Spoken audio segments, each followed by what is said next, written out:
Welcome to Love God, Love Others. I will not rule over you, nor will my son rule over you. The Lord will rule over you. Read 4 chapters of the Bible every day, except for Sundays, so that love God, love others becomes your everyday lifestyle.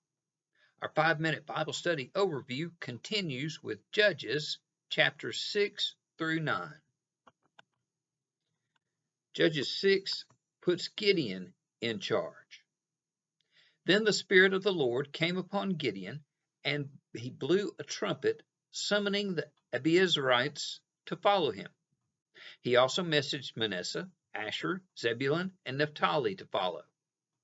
Again, the Israelites did evil in the eyes of the Lord, and for 7 years he gave them into the hands of the Midianites. Midian so impoverished the Israelites that they cried out to the Lord for help. And the angel of the Lord spoke to Gideon. The Lord is with you, mighty warrior. Go in the strength you have and save Israel out of Midian's hand. I will be with you, and you will strike down all the Midianites together. The Lord proved it twice with a wool fleece, once with dew wetting the fleece and the ground remaining dry, and then the fleece remaining dry and the dew was only on the ground. Question: am I learning from God's tests? Judges 7 pairs Gideon's troops. You have too many men for one to deliver Midian into their hands. So 22,000 were cut for fear, and 9,700 for kneeling to drink of the spring of Herod. Only the 300 who lapped water remained. When the 300 trumpets sounded, the Lord caused the men throughout the camp to turn on each other with their swords. They pursued the Midianites and brought the heads of Oreb and Zeb, 2 leaders of the Midianites, to Gideon. Question: do I overthink and overdo God's plans? Judges 8 points out the true leader. I will not rule over you, nor will my son rule over you. The Lord will rule over you. While in pursuit of the Midianites, Gideon's men asked for bread when they went through Succoth and Peniel, but they both refused. Bad choice. Just for that, when the Lord has given Zebah and Zalmunna into my hand, I will tear that is Zebah's flesh, with desert thorns and briars.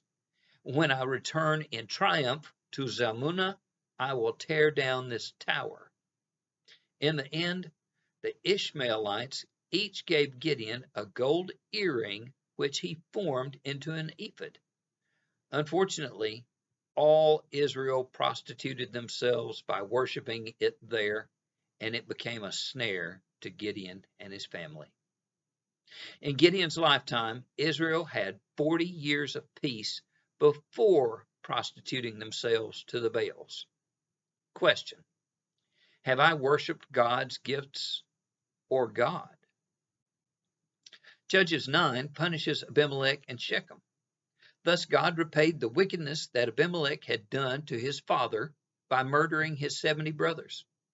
Jotham, the youngest of Gideon's sons, survived and said, "Let fire come out from Abimelech and consume you, citizens of Shechem and Beth Millo, and let fire come from you, citizens of Shechem and Beth Millo, and consume Abimelech." To avenge Gideon's son's murder, God sent an evil spirit between Abimelech and the citizens of Shechem. Abimelech killed citizens, and a woman dropped a millstone on Abimelech. Question: who is in charge, me or God? God is with us. May the Spirit of the Lord prompt our choices. Don't overcomplicate the things of God. He's already paid the price and paved the way. Love God, love others by sharing the good news of Jesus. Everything else is the opportunity to do these two. Until next time.